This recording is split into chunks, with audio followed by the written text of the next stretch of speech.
Oh, wait. I'm recording now, right? Yeah, you are recording. Okay, let me just. Okay. I don't know how to do this. So, how are you, my friend? I'm good. I'm Okay, good. tell me about Where something. should I look? Where should I look? So you only just need to Okay. look on the lens, okay? So tell me about Taiwan and especially Taipei. What is Taipei? Well, Taipei is a densely populated area. What else is there? So many historical stuff. Historical building mixed with the old buildings. They say Taipei it's not that big, but it is very interesting. Very culturally diverse because it's not only Taiwanese here. You have Indians here, Caribbeans, and whatnot. Yeah. Did you What ever else? come across any Pakistani before? Oh yeah, I have. It's just I never say hi because they never say hi. So that's the interesting part about it. Mm-hmm. Yeah. So you've been living here for like more than 8 years now. Yes. But you're originally from Solomon Islands. Yes. So what really motivates you to be here and like don't go back to your country?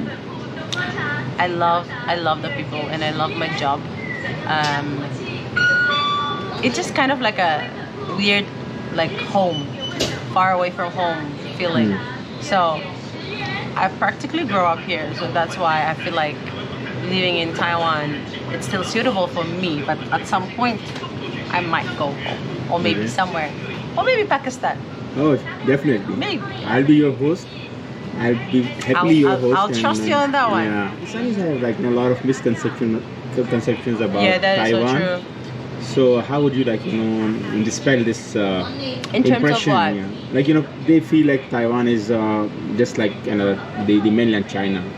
So how do you differentiate it from the mainland China or Hong Kong or other Places. yeah. First and foremost, I think I think the politics here is so far that's the one main huge sensitive part that people don't actually talk about, but that's one difference. They're so very isolated, I'd say, in terms of the democracy state and whatnot. And the other thing is the language. It's not the same. As a foreigner looking into that language, I don't speak it that well, but I can sense that there's a difference there. And it's really a small island country on its own. But still, when you look at the map, you're like, no, this is part of China because it looks like it. But this is, I've never experienced the other side of it. But looking at Taiwan, it's the people, the culture, the politics. It's all different. So that's why Taiwan is different. How do you see, like, how would you compare it? I definitely know that you never been to, maybe you never experienced the mainland China, but like I've heard that the civil liberties or freedoms are much more here than like mainland China. How do you see this entire, like, how would you define that? I think the freedom of speech here is really one of the most important things to the people here. I'm not sure about the other side, but I've heard stories as well that it's a little bit, maybe you have to be careful of what you say and whatnot. So, yeah, that's about it. I don't want to say much on that. Okay. Any other thing like that's very special of Taiwan? Any final thoughts? Why people should come here? Oh, honestly, the environment is so good. The nature, they have a beautiful landscape. Not in Taipei, though. Go to the outskirts of Taiwan, you'll be surprised. You think you're somewhere in the Pacific or the Caribbean. Honestly, that's where I usually go. And the culture. I always say this to foreigners: if you want to explore and understand Taiwan, go to the people of the land, the Aboriginal community here. They are very fantastic. But I've also heard from other peoples like Taiwan doesn't have its own culture, so it's kind of a mesh.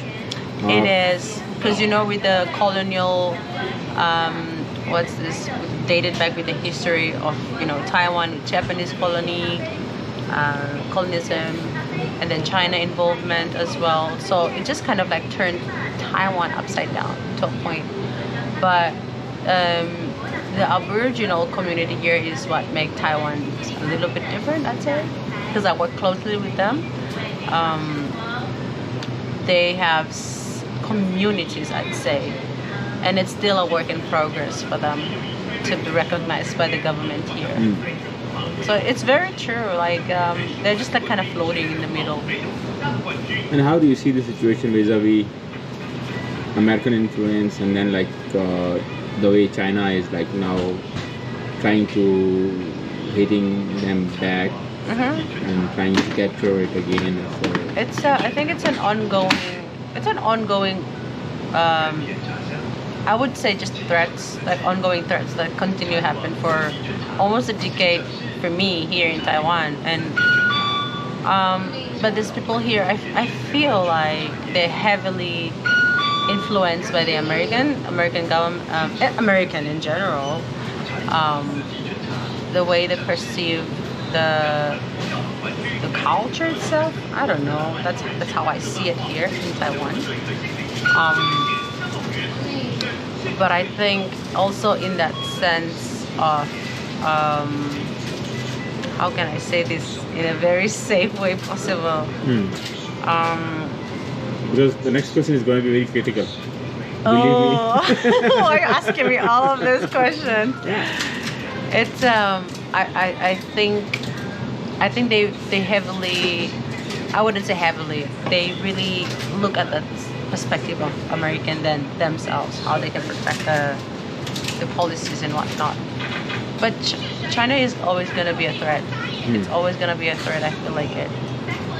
And what is the public perception? What they really want? They want to be an independent state, or they want to again get merged with mainland China, like Hong Kong, or what they're doing? Here, the people see themselves as independent country. They see Taiwan as a independent nation, country on their own. And you know, I've been here a while, and now I see Taiwan as an independent. I actually just go with the flow, kind of thing. But you know, back then, skills are coming now. No, back then I keep on, like, oh, I'm going to a country called Taiwan. No, I never thought like there's a Taiwan existent before.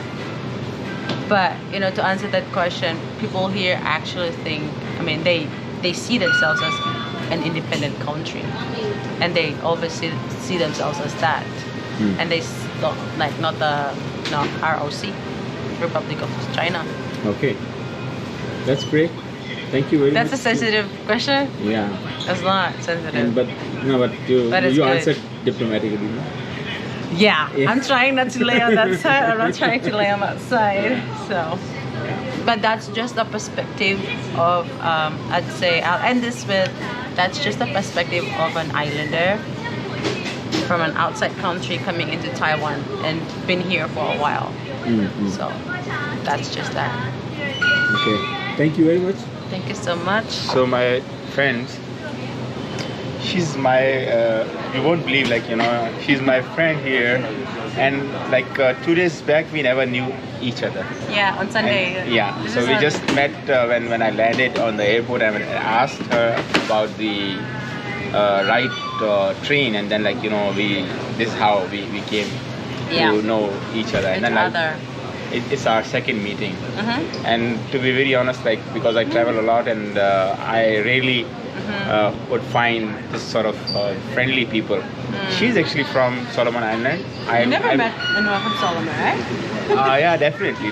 But I have a couple of friends from there. Islanders. Yeah, islanders from Fiji and like some other Vanuatu and like Oh. Yeah. Interesting. Yeah. So, very nice person. I really like her. Come to Taiwan. Yeah. I'm still here. And also, sometime maybe if you get a chance to visit Solomon's show, he will welcome you. But all to my Pakistani friends, if you find her in Pakistan, so do treat her very well. I'll be there. Yeah. I'll come for a visit, that's for sure. Yeah, great. Thank you very much once again. Welcome. I'm Bye. glad. Subscribe to my channel and like, And share everything. subscribe. Okay? Yeah. Yeah. Bye-bye. Bye.